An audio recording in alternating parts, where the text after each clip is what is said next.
बिस्मिल्लाहिर्रहमानिर्रहीम। अस्सलामु अलैकुम वरहमतुल्लाहि वबरकातुहू। मोहतरम नाज़रीन किराम, इस वक्त की बड़ी ख़बर सामने आ रही है।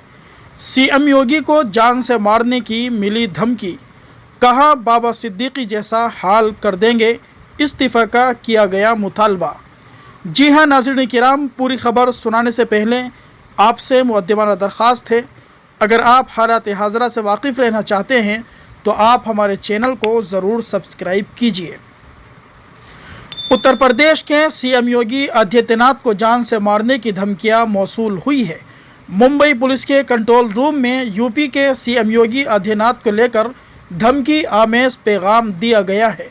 मुंबई पुलिस के ट्रैफिक कंट्रोल डिपार्टमेंट को नामालूम नंबर से कॉल करके एक शख्स ने धमकी दी है कि अगर योगी आदित्यनाथ ने 10 दिन के अंदर इस्तीफ़ा नहीं दिया तो उनकी हालत बाबा सिद्दीकी जैसी हो जाएगी।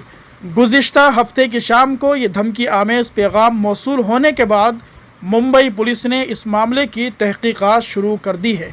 नामालूम शख्स की तलाश की जा रही है। आपको बता दें कि हाल ही में महाराष्ट्र के सीनियर एनसीपी लीडर बाबा सिद्दीकी को गोली मारकर हलाक कर दिया गया था। बाबा सिद्दीकी के कत्ल के बाद मुंबई पुलिस इस मामले की मुसलसल तहकीकात कर रही है। बाबा सिद्दीकी को उनके बेटे के दफ्तर के बाहर कत्ल किया गया था। मुलजिमान ने बाबा सिद्दीकी पर कई राउंड फायर किए, जिसके बाद उनकी हालत तशवीशनाक हो गई थी। बाबा सिद्दीकी को फौरी तौर पर अस्पताल ले जाया गया, जहां उन्हें मुर्दा करार दे दिया गया। वहीं बाबा सिद्दीकी के कत्ल के बाद धमकियों का सिलसिला थमने का नाम नहीं ले रहा है।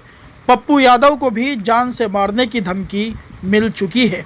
बाबा सिद्दीकी के कत्ल के बाद अब बिहार की पूर्णिया लोकसभा सीट से रुकन पार्लियामेंट पप्पू यादव को भी मुसलसल जान से मारने की धमकियां मिल रही है।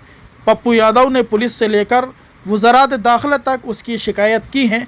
हालांकि पुलिस का कहना है कि पप्पू यादव को धमकियां देने वाले मुलजिम को गिरफ्तार कर लिया गया है, लेकिन पप्पू यादव ने अभी भी सीसीटीवी फुटेज जारी करते हुए कहा कि उनके घर की रेकी की गई है, अभी भी उनकी जान को ख़तरा है।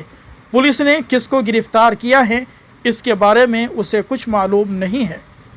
मोहतरम सामिईन किराम, हमारे मुल्क हिंदुस्तान के हालात इस वक्त बहुत ज़्यादा ख़राब है। दुआ कीजिए अल्लाह तबारक व तआला खैर का मामला फरमाए।